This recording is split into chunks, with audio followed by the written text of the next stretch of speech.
Bihar first Bihari first के माध्यम से इस बात को कहा भी है। आखिर कब तक सियासी लड़ाई चलते रहेगी? आखिर कब तक नेता अपनी रोटियां सेकते रहेंगे? आखिर कब तक चेंज ना करने के लिए बैठे रहेंगे? अब तो उठना होगा, अब तो जागना होगा, अब तो कुछ करना होगा। इतनी सारी सियासत की भीड़ में कहीं ना कहीं बिहार दबक के रह जा रहा है। अभी उसे ठीक करना होगा, अभी उसे सुधारना होगा। इस बाढ़ के चपेट में, इस त्रासदी में बिहार के कई जिले रो रही है, बिहार की कई जिले आवाज लगा रही है, वहाँ के लोग आवाज लगा रहे हैं, पुकार कर रहे हैं, खाने को तरस रहे हैं, रहने को छत उनका छीन गया है, पूरा कुछ जलमग्न हो गया है। 13 जिले से लेकर के 18 जिले तक का लिस्ट में रेड अलर्ट साबित कर दिया गया है, घोषित कर दिया गया है। लेकिन अभी भी उनकी दिक्कतें वही की वही बनी हुई है। अभी तक दिक्कतों को ज़्यादा दूर नहीं किया जा रहा है, कोशिश तो चल रही है। लेकिन हम कैसे कह सकते हैं कि बिहार में 243 विधायक होते हुए भी मात्र गिने चुने 2-3 ही विधायक हैं जो जा रहे हैं और निरीक्षण कर रहे हैं और बता रहे हैं, जिसमें से तो एक तो विधायक नहीं है। हम सब एक एक करके बताएंगे, लेकिन क्या कब तक ऐसी राजनीति करेंगे? राजनीति करना है तो करिए, लेकिन जहां जगह है वहां पर भी जाइए, वहां पर भी देखिए किस तरह से अररिया में स्कूल पूरी तरह से जलमग्न हो गया है, किस तरह से दरभंगा में पानी से पूरी तरह से लबालब है। लोग आने जाने को तो तकलीफ है, खाने को तकलीफ है, किस तरह से जीवन यापन करेंगे, कैसी उनकी पढ़ाई लिखाई होगी, बच्चे को शिक्षा का क्या इंतजाम होगा? आखिर कब तक ये त्रासदी झेलते रहेगा बिहार? कब तक? हर साल की तरह इस साल भी 56 सालों का रिकॉर्ड तोड़ दिया है। ऐसा प्रलय कभी भी देखने को नहीं मिला है। पिछले 50 सालों में 56 सालों का रिकॉर्ड टूट गया है। तो आने वाला टाइम में पता नहीं कौन कौन सी प्रलय होगी, बहुत सारी चीज़ें होने वाली है। लेकिन इस सारे मुहिम में दो चेहरा में से एक चेहरा है पप्पू यादव का, जो लोगों के बीच जा रहे हैं, लोगों के बीच बांट रहे हैं, अपना दर्द बांट रहे हैं, उनका दर्द सुन रहे हैं और लोगों की सेवा कर रहे हैं, उन्हें फूड प्रदान कर रहे हैं, उन्हें सहूलियत प्रदान कर रहे हैं, एक हौसला दे रहे हैं। और उसी हौसले में एक चिराग का हौसला भी काफ़ी कुछ जोरदार हो रहा है। दोनों का मिलकर के एक नया हौसला बढ़ रहा है। बिहार में एक नई चीज़ें करने की कोशिश कर रही है और ज़रूरत है, और यही ज़रूरत है।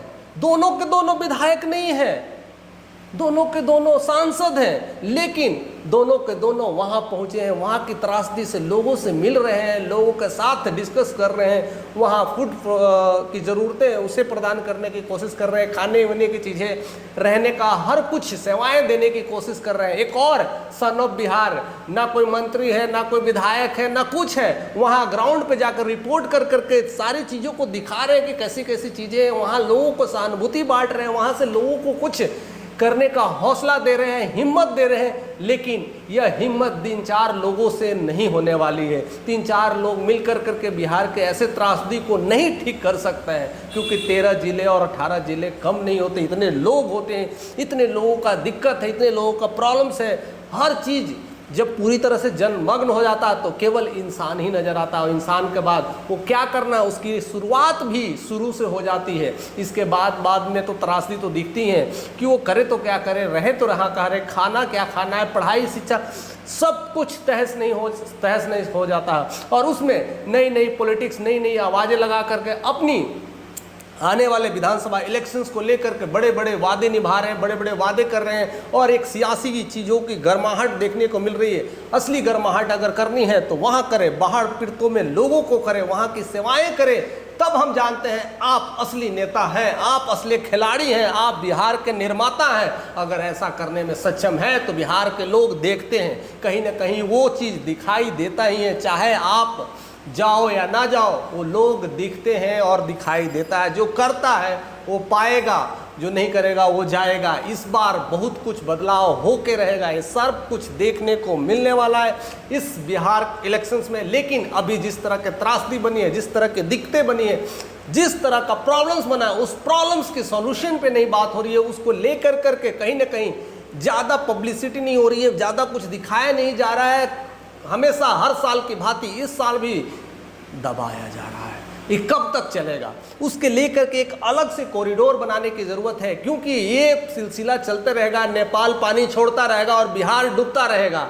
ऐसे में कब तक हमारे सरकार को छोड़ना चाहिए। ऐसे कई सारे और भी प्रयोजन होना चाहिए, बांध की प्रयोजन होना चाहिए कि अगर वहाँ से छोड़े तो कुछ और रोकने की फैसिलिटी हो। ऐसे कई सारे कॉरिडोर की स्थापना कर करके ऐसे कई सारे बांध जो बिहार में वहाँ से जो पानी आएगी तो उसको रोकने की प्रक्रिया होनी चाहिए। कहाँ पर कैसे कैसे उसे डाइवर्ट करना है, इतनी सारी नदियों में कहाँ कहाँ हम लेके डाइवर्ट कर सकते हैं, ये सब सारे चीज़ की रणनीतियाँ बनानी होगी। सरकार को इस पर काम करना पड़ेगा, इस पर एक्शन लेना पड़ेगा और इसको लेकर के सिंपल डायरेक्टली केंद्र में अगर हमसे नहीं समझ रहा है तो केंद्र से बात करें, प्रशासन का मदद ले, हर तरह का सपोर्ट ले।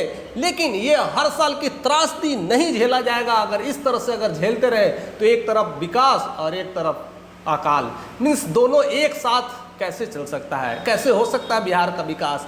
आप क्या सोचते हैं? जितने लोग हैं हमारे साथ जुड़ रहे हैं, जिस तरह से चिराग को देखे हुए ग्राउंड रिपोर्ट पे आते हुए, लोगों को सपोर्ट करते हुए, पप्पू यादव को सपोर्ट करते हुए, सन ऑफ बिहार को, मनीष कश्यप को आते हुए, ऐसे लोग आके कुछ ना कुछ चेंज करने की कोशिश कर रहे हैं, लोगों का हौसला बढ़ा रहे हैं। आप लोग इनके बारे में क्या सोचते हैं? आने वाला नेता के बारे में क्या सोचते हैं? हमें कमेंट करके जरूर बताइएगा कि और ऐसे ऐसे क्या क्या सियासी जंग हो रही है जिसके पीछे ये सब सारे फ्लड का जो मामला धीरे धीरे दब जा रहा है और यहाँ के त्रासदी को लोगों को दिखाया नहीं जा रहा है। कैसे जीवन यापन कर रहे हैं, कैसे शिक्षा ले रहे होंगे, उनकी शिक्षा को कौन बात करेगा, उनकी पढ़ाई लिखाई को कौन बात करेगा, उनके खाने पीने का, उनके रहन सहन का कौन बात करेगा। ये सब तमाम चीज़ों पर आप हमें कमेंट करके बताइएगा और ज़्यादा से ज़्यादा लोगों तक शेयर करिएगा। अगर चैनल पर नए हैं तो जरूर से जरूर सब्सक्राइब करिएगा।